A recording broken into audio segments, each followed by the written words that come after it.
Hey, I'm just a lowly mind, and I quit my job in lifeless corporate big tech last week.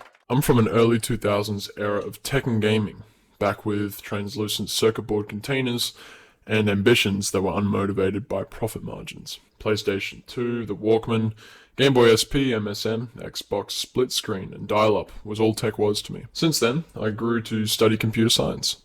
I worked in big tech as a full-stack dev, from startup MVC monolith web apps without load balancers, to contracting work on legacy horse to modernized state-driven microservices and cloud architecture. These days, engineering roles are highly scrutinized. AI has become a forced integration with our development BAU, lest you fall behind and risk being seen as an underperformer. You're considered an idiot if you're not fully up to date with the latest .NET functional logistics in an interview, and tech markets are flooded with entrepreneurs en masse seeking their Series X funding for their habit tracking apps and AI integrated toasters.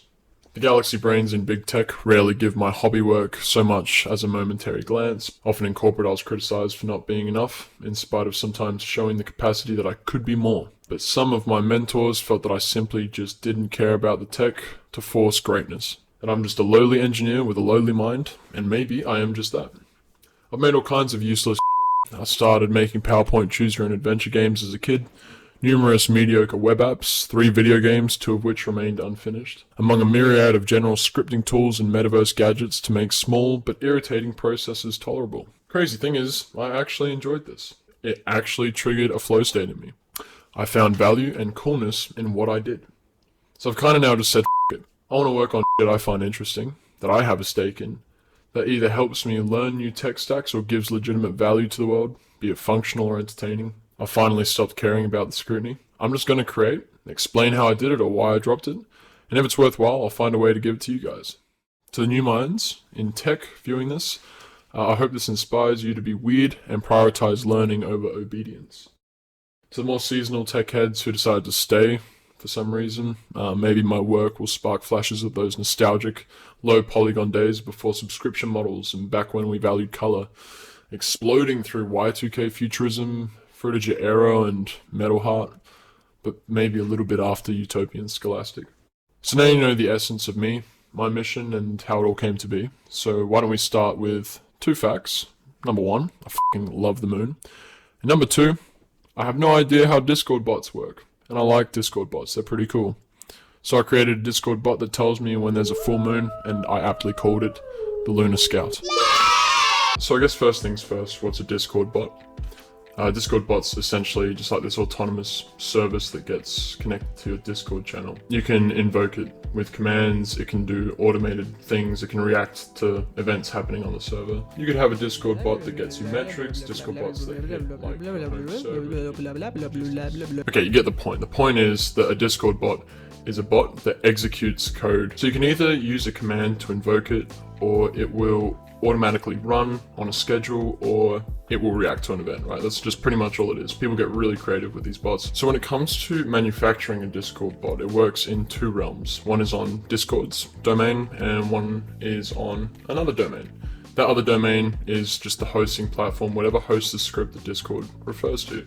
So we need to do work in both of those sections to get this project working. This makes sense, because if Discord did all the server hosting, it would just be a heap of overhead on them. They would have to start charging, people to make bots, because they would be responsible for auto scaling and all the overhead for, network requests and all that. So it's just better if we outsource that stuff to a separate service depending on people's motivations, and Discord will just help them integrate it into their platform. So I did a little bit of research on the hosting side first, and the hosting side just is the raw logic. I decided to write a Python script. Okay, so one of the first things we do is we invoke the Discord library to get the intents default. What these intents are pretty much just default permissions, or, intents. And so I've got here just setting the message content to true, just to make sure that the bot has permissions to access message content. We also called a bot from the Discord extension library, and we basically said any command that is prefixed with an exclamation mark is something we can call. So the Discord initialization code's fine, but the real magic comes from the Discord extension library that we use to set up that prefix of the exclamation mark. So the result of that we assign to the variable bot, and bot is pretty much where we do all the setup for the checking of our commands that we enter on the Discord channel or any automated events. So you can use like @bot.event to have an event event setup, but we're going to use bot.command that checks for the command moon.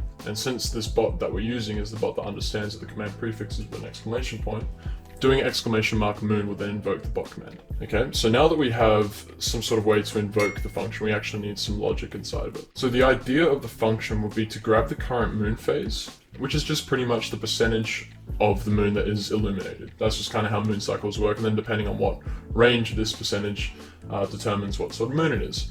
A full moon is pretty much a moon that's 98% and beyond illuminated. You could say 97%, 99%, doesn't really matter. If it's kind of around there, it's probably going to be a full moon. So to do that, we're going to use the FM library. So the Python FM library is a library that does astronomical calculations. We assign a latitude and a longitude, and we give it the current date. And then we just do a little bit of string formatting to get it accurate to UTC time. So then we just paste that observer in FM's moon function to grab the moon phase. So here we're going to send a message to the Discord channel, depending on the logic around if a full moon is happening. And now we just need to tether our script to a Discord bot. So that tether actually looks like a Discord bot token.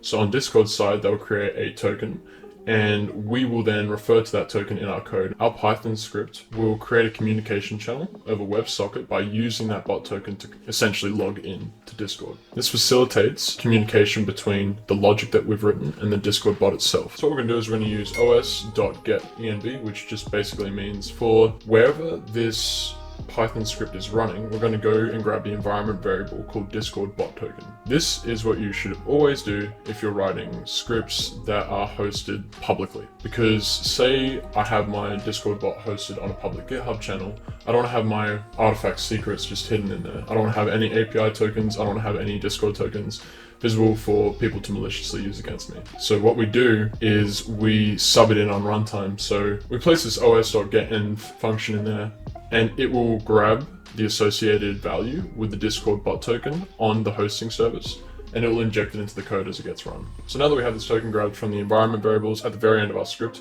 we're just going to do bot.run token. So it's going to grab the bot that we've set up with Discord's library, and it's going to establish a connection with that token. So to get this token, we need to go to Discord's developer portal and say, hey, I'm making a new bot. We're going to create a new application. This is just going to be what contains our bot. We're going to add the bot itself and add some details on it. So in the bot tab, we're going to reset the token, keep that aside. We're also going to set some extra permissions like message content intent, which enables our bot the ability to read messages. And if you had like a bot that checked on if people were coming or leaving the channel, you'd do like server members intent and enable that. But these can be changed at any time. It doesn't really matter. As long as we've got that key, it can refer to these settings in real time through our seconds. Now we have our code that does all the logic that we need. Discord is aware that we're trying to work with the bot. Now we need to make them kiss. So there's a preliminary setup we need to do before we start getting onto the hosting side, and we need to create the proper build artifacts. This comes in two versions, I guess. The actual build artifact, which requires a requirements.txt file, and also we need to push our code to GitHub because that's the easiest way to integrate it for Discord bot hosting platforms. So Python handles its build dependencies in its requirements.txt file. So to do this properly in Python, we need to create a virtual environment for Python to run its build inside of, so that it doesn't try to pull all the other inputs that you have from other Python scripts on your computer into this requirements document. So the way that we do that is we run a command called python-m venv, and so that'll create our virtual environment. And once that has created the virtual environment directory inside of your project or wherever you executed the script, you can then call the activate command inside there, and that'll put you into the CLI terminal for that virtual environment. So now, once we're here, we can do all of our pip installs to install all the dependencies that we need. Then we can run pip freeze and a right angle arrow to import all the imports that we use for this project into our requirements.txt, and it will only install the dependencies that this Python script specifically uses for its virtual environment directory. So anything executing the Python script knows that when it goes to build the dependencies, these are the ones that it needs. Okay, cool. So now what we're going to do is we're going to grab this code, we're going to commit it to version control, and that way we can feed it into a hosting platform. So at this point I did a bit of digging and I was wondering, oh geez, what's like the mainstream Discord bot hosting platform out there? I came across things like render.com, Baggy Blue, Railway, Replit, and so I started to run some POCs on this. So first, look, I went to render.com as my initial go-to. It seemed to be pretty ideal. UI is pretty reminiscent of the Brutism aesthetic, but it actually functions pretty decent. It integrated with my GitHub repository super simply. It was working fantastic. It was running builds. It was, detecting commits and then updating its build pipeline. This was great. until I realized that the free tier that I was running on as a web server wasn't going to be suitable for our project. At the time, I was experimenting with the idea that the Discord bot could notify us daily, which means it needs to run constantly. So for that to work, we needed something that could handle consistently running tasks, and that, inside of render.com, is a paid service. And we are just hobbyist scum. So moving on. I took a look at Baggy Blue, and oh my god, I cannot even begin to explain how terrible of an experience this was, but I will anyway. It simply just didn't work.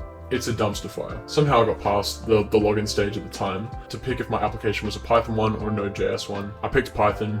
Clicked the button, nothing happened. Several times later, nothing happened. I was like, oh, okay, maybe this is just a Python issue, so I went to Node.js, literally the same thing. When I check the network traffic on this, it returns error messages that haven't been correctly string interpolated, which is fine. It could be like a security thing, I get that. But nothing was really helpful there, but the errors came back as 200s instead of anything meaningfully corresponding to an issue. So eventually later on when I went to make this video, I went to go back and get some screenshots. But not only can I not even sign up, but when I do try to sign up, it wants full access to my Discord. So anyway, I just said absolutely f this and moved on. I went to Railway next. The UI is way cleaner and the UX is very smooth. But I immediately honed in on the 30-day free trial and I thought, oh, no. Moved on. Next option was Replit. The UI was pretty blocky, but I was able to navigate the onboarding process quite well. But the first thing I spotted was a Copilot terminal in the core of the application, and seeing as I'm very against people jamming AI into their platforms that don't need AI, I pretty much said f this. So here I was quite ready to abandon the app, and then I realized this endeavor is just a proof of concept. Why am I being such a stingy f? A 30-day free trial is fine. So I went back to Railway and I took a look, and I didn't look back. In hindsight, it seems that, like video games developed by Naughty Dog, tasteful humor is generally indicative of a high-quality piece of software. Railway is no different. It used terms like the train is derailed for errors and all aboard for their onboarding flow. Amazing. Loved it. So quite literally, I plugged in my public repo, it grabbed all the artifacts, it went to town. Every time I pushed a new commit, it would run a new build. It was just wonderful. However, as we did that, we got an error and the build didn't succeed. If we look close, we can see that there are complaints about our Discord bot token. So another cool thing about Railway is how easy it is to plug in your environmental secrets. It's quite literally just a tab. So I went into the environmental variables tab and pasted in my Discord bot token, like string, the one that we have hard-coded, with the actual bot token. This triggered a new build, and then we got 100% success. Everything looked good. I was like, okay, cool. Okay, so let's run a checklist. We've got a functioning piece of code. It's hosted on an online hosting platform. It's got its environmental secrets plugged in. It's ready to talk to Discord. Discord has the bot created. It is waiting for requests from our running code. The only thing left to do is invite the bot to our Discord server. So inside of the OAuth 2 tab on the Discord developer portal, we basically just set it up with some permissions and generate a connection URL. After clicking the URL, Discord opened up and said, hey, it looks like you're trying to invite this bot to your server, do you want to? I said absolutely yeah. When the bot joined my server, I gave it the bot role, which had pre-established restrictions on it, and then I basically had to invoke it from the right channel that also let me use bots. All good, moment of truth, type in the command, and fantastic, we get a result. So at this point, I waited further into the week and paid attention to the correlation between what I was running on Discord and the results I was getting versus what we see on online tools versus what we see in the sky. Eventually, one day I got home from the gym and I saw a full moon in the sky, pulled out my phone, smashed in that command, and lo and behold, we got the full moon message. So now we know how to make Discord bots. I'm curious to see if anyone is inspired to make one from this video. But given I'm not a 30-day free trial kind of guy, I'm just going to wipe this bot off the face of the earth. Toodles!